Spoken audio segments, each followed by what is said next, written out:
went to IC. Yeah, IC. Và chúng tôi Nó đến vẫn IC ngồi dự rồi. phim mình ở dưới. We went to the office of IC. Đến IC để mà phỏng vấn anh Huy.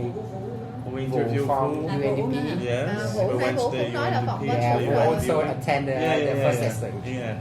How many people have you interviewed? Around 65. Một, đúng không? 65. Yeah, in 5 countries, and we have more than 150 hours 150 giờ quay phim. on camera. 65. Well, Nhưng maybe mà more. không thấy Yeah. đến Cambodia hả? Sao lại chọn Việt Nam để định đề là định đến?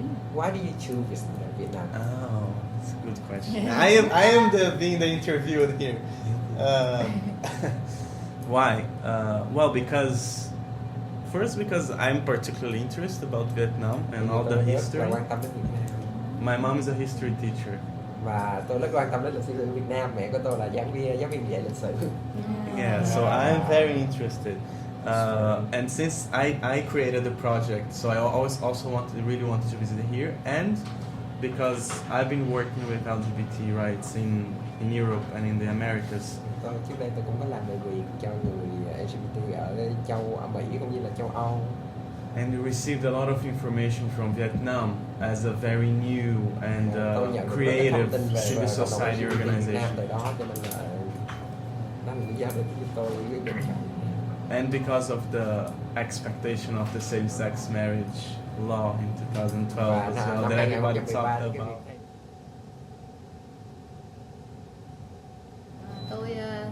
Tôi tên là Ly. Tôi đã bắt đầu tham gia cái hoạt động của PPLAB từ năm 2012.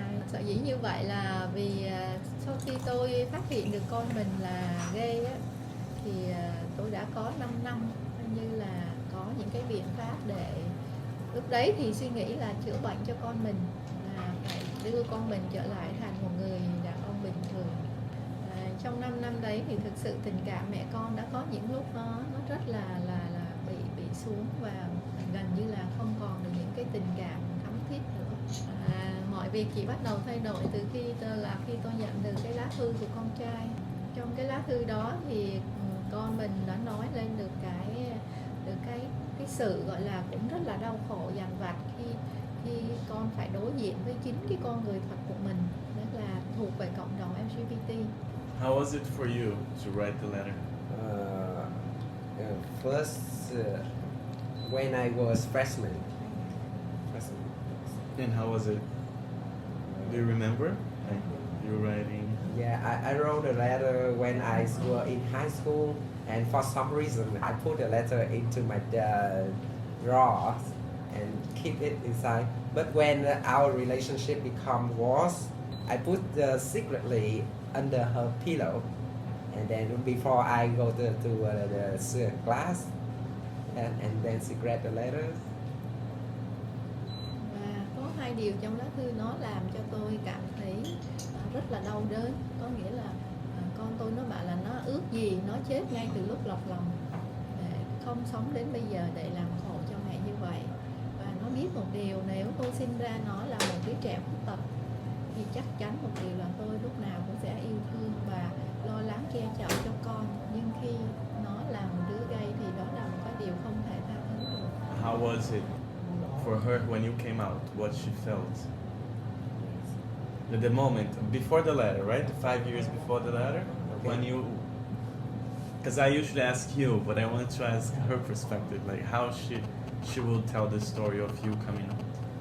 Tôi phát hiện ra con mình là năm Tết đi học 11, lớp 11. Và thực sự khi tôi phát hiện ra được điều đó thì thực sự cái cảm xúc đối với tôi rất là đau đớn và rất là buồn, rất là lo và cảm thấy rất là hụt hẫng với cái sự phát hiện ra là con mình là gay. Và sau đó kéo dài từ năm lớp 11 đó cho đến khi tới đi học đến năm thứ 3 đại học thì tôi mới có thể chấp nhận được cái con người thật của Teddy. Và cái khoảng thời gian từ lớp 11 cho đến năm thứ 3 đại học là một cái khoảng thời gian mà tôi loay quay cuồng với cái việc tìm cách để chữa bệnh cho Teddy, từ vấn đề tâm lý cho đến những cái vấn đề về sức khỏe, với cái mong ước là có thể cứu được con mình. Rồi sau đó là những cái yêu cầu đặt ra là bắt Teddy phải tham gia những cái môn thể thao mà đầy nam tính như là bóng rổ, với bạn gái nhiều hơn, không được chơi với bạn trai nữa. Đó là những cái mong ước là Teddy có thể tiếp xúc với bạn gái nhiều hơn, thì có thể đã sẽ có cái tình cảm với cái người bạn gái, chứ không phải là những cái người bạn trai nữa. How was it for you? I mean, how did you cope with it? Okay, it's good. Sport is good, and make friends with girls is good. Girls are best friends to me that time.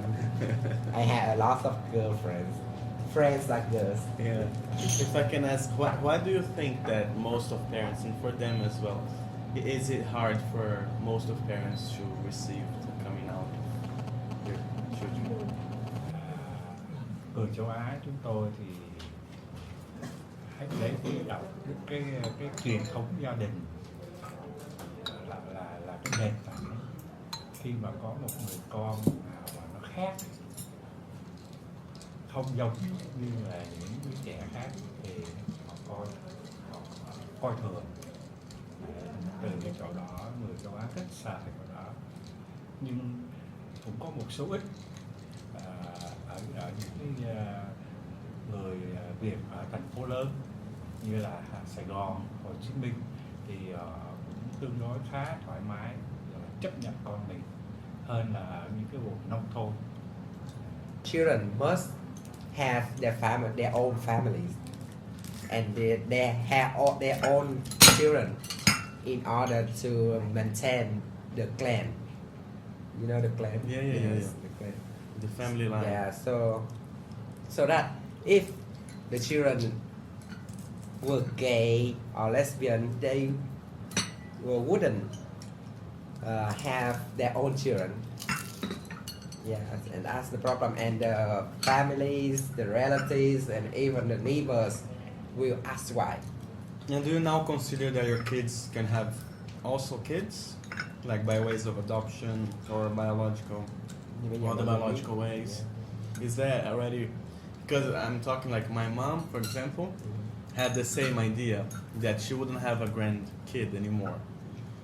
But these days, well, in past years, I told her that I want to have a kid, and then she had to switch back all her expectations, you know, because she thought that gay people cannot have kids, and now it's clearly possible through many ways.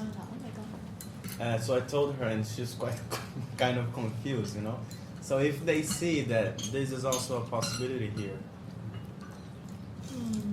Châu trả lời đi, sao đi đúng không? Cái việc có con hả? Nghe như mẹ nó cũng hiểu tại sao.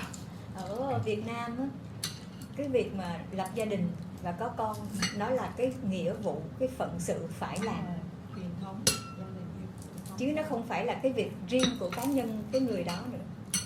Từ xưa tới giờ nó là như vậy. Cái người đàn ông, nhất là cái người con trai trong gia đình, cái người đàn ông trong gia đình phải có cái nghĩa vụ làm cho cái dòng họ này nó tiếp nối về sau, về dài. Cho nên càng có nhiều con trai càng tốt. Và cái việc mà con trai mà không lập gia đình và không có sanh con cho gia đình, cho dòng họ là một cái lỗi lớn. Đó là cái văn hóa Việt Nam nó như thế. Và để mà phá bỏ được cái tư tưởng này, nó là một cái quá trình rất là dài. And do you see your kids having other kids? That was my initial question. Mình lại có thấy you mean the gay couple have Yeah, this like thing? you having kids. If what do they think about that?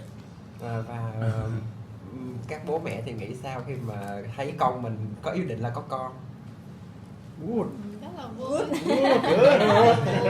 Nghĩa là mình vẫn còn bị lệ thuộc vào cái đó. Yeah. Không, đó là đối với các bố mẹ ở trong hội Tri Lắc thì cái chuyện có con hay không là do quyết định của các bạn. Nếu các bạn muốn có con thì cái điều đó bố mẹ cũng rất là vui. Còn nếu các bạn quyết định không có con thì chúng tôi cũng tôn trọng cái quyết định của các bạn. Tại vì cuộc đời của các bạn, cái cuộc sống riêng tư là của các bạn, và cái tương lai sắp tới khi các bạn già rồi thì có con hay không có con thì các bạn cũng sẽ phải nhận lãnh cái hậu quả đó. Chắc là mình cũng rất là mong, Yeah. đúng không? mình cũng muốn cái chuyện đó. Thì mong bao giờ nếu tụi nó không chịu, như bây giờ Teddy Thì đó, này vì- nó bạn nói là nó không thích có con nữa, Nhưng mà bây giờ mình đã thì cởi mở rồi, thì mình cũng tôn đúng không? trọng quyết định đó của Bởi nó vì mình đã thôi. cởi mở rồi, mình đã nhìn nhận cái vấn đề này nó như nó diễn ra như thế rồi, cho nên mình theo cái Đúng đó rồi. thì cái đầu Thì mình đã chắc được chắn thay đổi rồi, rồi, tại nhưng mà vì những cái người khác không thay đổi được Cuộc sống thì thì đó mình vẫn phải còn chấp là áp nhận. lực. Cuộc sống thì phải chấp nhận, có thể là cái gia đình của mình nó khác mọi người một tí, là ngay như cái gia đình của mình cũng chỉ có một đứa con, và mình thực sự mình cũng không muốn có nhiều con nữa. Thì khi đó khi anh em mình lớn lên có gia đình Bố thì còn cuộc, tóm tắt được. thì cuộc sống nó ra rất là khổ. Thành ra khi đó em chỉ nghĩ được một điều là mình đẻ ít con nhưng mà mình cố gắng mình nuôi con mình cho tốt, mình dồn tất cả cái điều kiện mình có để cho con mình nó được hưởng những gì tốt nhất. Sau này nó sẽ có một cuộc sống, một cái tương lai tốt đẹp, còn hơn là mình cứ đẻ ra nhiều rồi cuộc sống nó rất là khổ, không lo được cho các con, thì mình cũng sẽ cảm thấy mình rất là có lỗi, rất là áy náy với những cái đứa con của mình. Thì khi mình đẻ ra rồi mình sẽ không có lo được cho nó những cái điều kiện tốt nhất. Thì con làm không làm của con. Đó có tranh cãi mà. Các bố mẹ đang tranh luận. Actually, There was quite Nó nhìn nó biết. Em biết. Mình cứ tranh luận thôi. Do you want to have kids? Used to, but according to my mom, it depends on me. If I want to have children, it's okay. She will be happy. Yeah. But if I don't want to have children, it's okay too. Yeah. Yeah, it's my life. Not. And do you want? No, not now. No, but do you have that in mind? No. I need to spend Cách đây mấy money. năm thì nó nói với em là nó còn có 2 đứa. I like to travel. 2 đứa con trai cơ, And nó I đã đặt think tên rồi. Mà bây having giờ kids nó will đã prevent me traveling. Thì nó So cũng vậy I đó. and Mình my thấy con partner thay đổi, decide đúng not to không? Không, have children cái anymore. ý thích mình nó sẽ thay đổi tới một Ok, lúc nào nó sẽ it- Nó thành ra It con tới will thời điểm này nó depend. không muốn thì mình cũng tôn trọng If nó. the government support the financial problem, Nhưng hồi it's đó okay anh to là have children. 6 đứa đấy. But Rồi còn At the bố moment, mà- Vietnamese, Chưa, the hồi đó. government Bây giờ doesn't ước như support vậy. the financial to have children. So Em ơi, con nó I wish I was kinh tế không có điều kiện là em average đẻ, khi nào salary phải đẻ được nữa. here, so we Nên decide là làm not to sao để have cho em chăm children con. because we love traveling. How do you think the parents should deal with their kids in general? Because in my impression, there is like a huge a gap, and sometimes what I feel that children may feel oppressed in a way that they cannot feel free. So if you have experiences on that, what would be like suggestions, if they can elaborate a bit more how this is intrinsic to the culture? As you mean that how the parent react and to have strong communications with the kid. Yeah, what's better. the solutions? Yeah, the solution, and if they can explain why and what they think about these strong boundaries and between the elderly and the young, that the young cannot disagree with the elderly. Cái đó rất là khó, bởi vì một người cha là trụ cột trong gia đình, là có quyền, cha mẹ là có quyền xếp đặt con cái làm việc này, học cái kia. Thành ra mọi cái nó phải theo thứ tự của sự chỉ đạo, sắp xếp của người cha hoặc người mẹ, để thay đổi được một cái đó. Nhưng tôi nghĩ là rất là khó, vì đó nó đi vào cái máu của người Việt Nam. And do they think that tradition should be changed? Hardly. Nearly not. But do they think that it should? Mọi người có nghĩ là nó nên được thay đổi hay không? Cái chuyện đó. Chắc chắn. Yeah. I do. Because he's father and he's the Yeah, man. wow. So That's why I'm asking. Bây giờ bạn có hỏi. Người Việt Nam tôi là người cha, kêu đứa con ngồi đây, sit down. No, get up. Nhưng mà bây giờ anh có muốn thay đổi cái đó Okay. không? Bây giờ No. anh có muốn nên thay đổi Khó không? lắm. Anh thấy nên. Never. Nhưng mà bản thân anh có thấy cái điều đó là nên thay đổi không? Ý hỏi Ý là cái đâu có muốn thay đổi. He wants. Yes. Okay. Ghi nhận nha mẹ. I get it. Yeah. Okay. Because this goes against the free choice of the kid, right? Vì điều này là vi phạm cái quyền được tự do lựa chọn của những có đứa con cái của mình. Thực ra It's very strong Ý của here. tôi đó thì tôi thấy đúng như anh Thắng nói là Việt Nam ảnh hưởng cái nho giáo của Trung Quốc rất nhiều, và như các bạn biết là nho giáo thì người ta đề cao cái người đàn ông rất nhiều. Nó cái câu là phu tử thì tòng tử Không dịch được. có nghĩa là khi mà chồng chết á thì mình phải nghe lời con trai trưởng. Thành ra là cái nho giáo nó đề cao người đàn ông quá lớn đi, và Việt Nam bị ảnh hưởng một cái quá trình đến bao nhiêu cả trăm năm nay về cái tư tưởng đó. Thành ra nó dẫn đến như cái hiện tượng như bạn nói là đúng là ở trong một gia đình thì đôi khi giữa ông bố và những đứa con có một cái khoảng cách rất lớn. Tại vì ông bố luôn luôn đặt ra những cái hình tượng như anh Thắng đã nói, ngồi là phải ngồi, đứng là phải đứng, để bắt con mình phải theo, bất kể là con mình nó có đồng ý với cái mình đưa ra hay không. How is it for you to live in such a society? As you know, we were colonized by the French, Yeah. and the French brings the ideology of freedom, freedom and democracy to Vietnam, and it has strict Confucianism in somehow. Okay. Yes. So nowadays, Vietnam's women rights is better. Yeah, the situation is better. They have more rights. And do they think that they challenge men, Vietnamese men? For example, if there is a father who doesn't have LGBT children, if they see them speaking, do they feel like that they are stupid, or they shouldn't be doing that? No, Rất lo. My mom is no. some kind of freedom. Accept me. Cái này là cá Accept biệt me. thôi. Yeah. cá biệt But I'm thôi. asking not about Yeah. her, about the other's perspective. Yeah, other perspective. It's just like Yeah. with show. Bởi vì Còn cái công việc cái thứ nhất là công việc. Người ta vẫn xã hội á, vẫn chưa có cái nhìn đúng về cộng đồng này, và họ vẫn cho rằng là gia đình vô phúc, hoặc là giáo dục con không đúng, cho nên mới để xảy ra cái tình trạng là có đứa trẻ đồng tính trong cái gia đình mình. Và cái việc đó làm cho những cái người mẹ như chúng tôi rất là lo sợ phải mang cái tiếng đó. Cái thứ nhất. Cái thứ hai là vẫn còn bị trong gia đình á, những cái thành viên trong gia đình vẫn còn bị ảnh hưởng bởi cái tư tưởng mà gọi là gì, nho giáo á, là phải giữ cái đường mối gia đình á, trên dưới phải nghĩa là phải đi theo một cái mặc định, một cái định chuẩn sẵn là con lớn lên là phải lập gia đình, phải sinh con đẻ cái cho dòng họ, cho gia đình. Và nếu mà mình đi ngược qua ra khỏi cái khuôn mẫu đó thì cảm thấy là không, nghĩa là chưa hoàn thành được cái nhiệm vụ đối với gia đình, đối với dòng họ. Đó, thành ra muốn thay đổi cái việc đó là một cái việc rất là lớn, rất là lâu dài. Bởi vì mình nhiều khi mình nhận thức được, mình biết được là nó không có phù hợp, nó rất là vô lý.